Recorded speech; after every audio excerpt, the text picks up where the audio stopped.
Welcome to another episode of Sharing My Collection. Today this video is going to be brought to you in 3D. No, I'm just kidding, but remember the craze in the 1980s when everything was 3D? It seems like 3D has like a life cycle. It's like a pendulum. It swings one way, everything's 3D. Then it swings back, everybody forgets about it, and then they're like, hey, everything's 3D again. I mean, my father, who's, almost nearly 80 years old, can tell me about how he went to 3D movies, got 3D comic books when he was a kid. Now, this is something from my childhood. These came out in 1985, and these are 3D baseball star Topps cards. And I was going through my collection, guys, and I totally forgot I had this. Totally. 80s. Sorry. But I completely forgot that I had these. I picked these up probably 20 plus years ago. We're probably talking around 2000, 2001, somewhere in there. And I got them at a flea market for like $5. And I don't even know if I paid the $5 for them. But you can see a price tag on the side of the box there for $5, so maybe I paid that, but maybe I got a break. But when you open this up, you see these packs in here. I don't want to tear up the box any more than it already is, but all the packs have been opened up. Now there's 24 cards in the set, or excuse me, there's 24 packs in a box, and there's 30 cards in the set. So this box is not a complete set by any stretch of the imagination. But at the time, I probably thought these were cool, so that's why I bought them for only $5 or maybe even less. Like I said, I probably haggled the person down, but I thought, what the heck? Let's go through these, let's take a look at them, and let's just see what we have. So, as you saw from the intro, I already had a few of them opened here, and one of them is Gary Carter, the kid himself, as an expo. So this is before he was traded to the Mets. And then the box cover guy himself, Mike Schmidt, is right here out of this second pack. So just to let you know, all of these are opened. I seem to remember that they were opened when I bought them. Like I personally don't remember cracking these open because anytime I open something, I always usually leave one or two sealed just for the heck of it. I don't crack the whole box open. So I'm just going to open these up. We're going to go through each one and kind of show them off and talk about them. So the next one is another Gary Carter. So just to talk about these, you can kind of see that there is a self-adhesive tape, I guess you would call that, on the back of these. So the idea is you can hang them up, I guess, on your bulletin board or whatever you want to hang them up on above your bed, and then you'd have a 3D image of your favorite ball player just hanging out right above your head. So you can see the thickness of the card. You can see the divot, I guess you would call that, of the 3D-ness. So there's a second Gary Carter.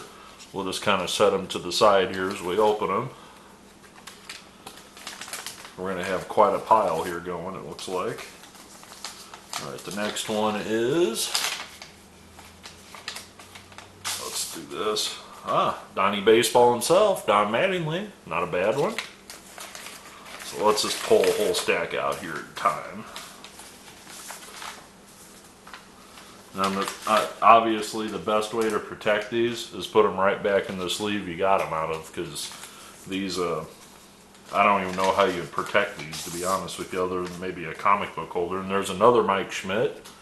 So as you can see, the collation isn't that great. And if you look closely, I don't know how you could see, like sometimes on some of the older Topps products, you could like figure out, who you got in the pack there. But with these, that's almost impossible.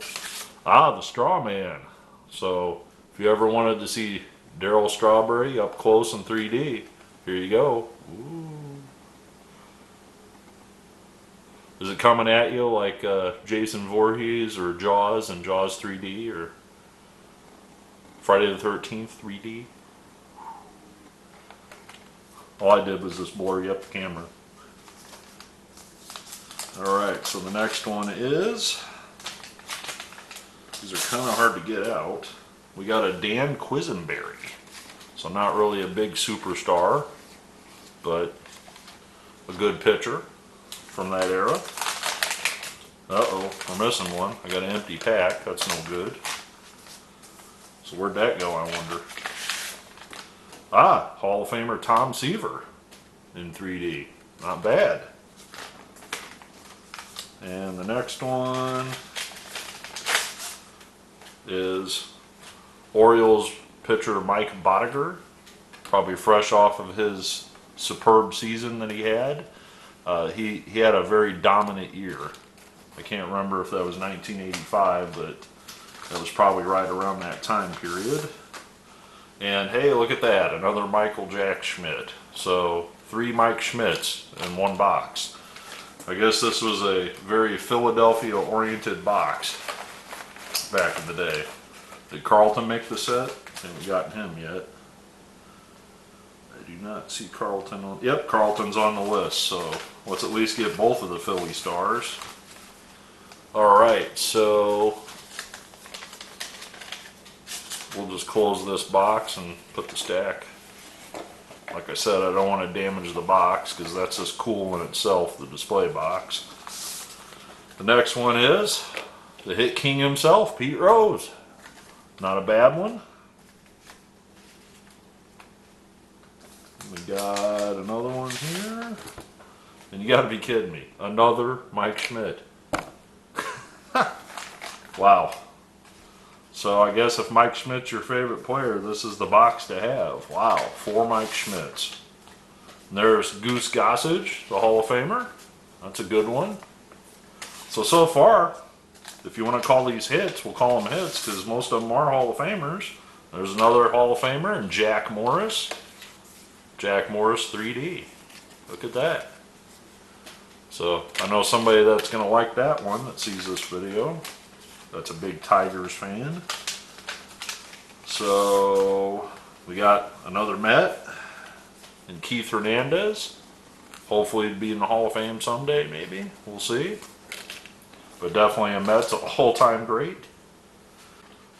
Alright, so another one we got is Cardinal Hall of Famer Bruce Sutter. One of the best pitchers from that era, along with Goose Gossage. And how can you go wrong with a Tony Gwynn 3D? So that's pretty neat right there, having Tony Gwynn as well. So we're getting pretty good hits here on the Hall of Famers. I can at least say that. We got Ricky Henderson, Ryan Sandberg, George Brett, Eddie Murray, to name a few. Still have got to see. There is Dave King Kong Kingman, big home run hitter from that era. Not a Hall of Famer, but the dude has a lot of home runs. Look it up. And how about the thumper Reggie Jackson towards the end of his career there? Well, not quite the end of his career. I think he played for a couple more teams after that. He went back to the A's, and then we got another one of the Hit King. So Pete Rose 3D again. And we got one more left here, guys. So let's see who this final one is. So let's work our Hall of Fame mojo here. And hopefully it's not another Mike Schmidt. So the final one is Hall of Famer Eddie Murray. So very, very cool items. Now you can see why I bought these. I mean, these are just so freaking unique. I mean, where else can you see these or get these? I mean, these are just cool. I could imagine if I was a kid, which I was a kid in 1985, I probably would have begged my mom to at least let me have one of these. I do not think, let's see here, sometimes these boxes have the price on them, but I do not see a suggested retail price on these. So I wish I could tell you how much these cost out the box, but I do not have that price in front of me. But very, very happy to share all these with you. Now I'm going to put them all right back in these holders, but I'm not going to do that on camera. But when I was going through my collection, I'm like, you know what? I'm going to share these because I think a lot of people will get a good kick out of looking at these. So tell me what you think of these cool 3D baseball stars from the 1980s. Very cool and very three-dimensional. Totally awesome. Look forward to your comments below. Happy collecting.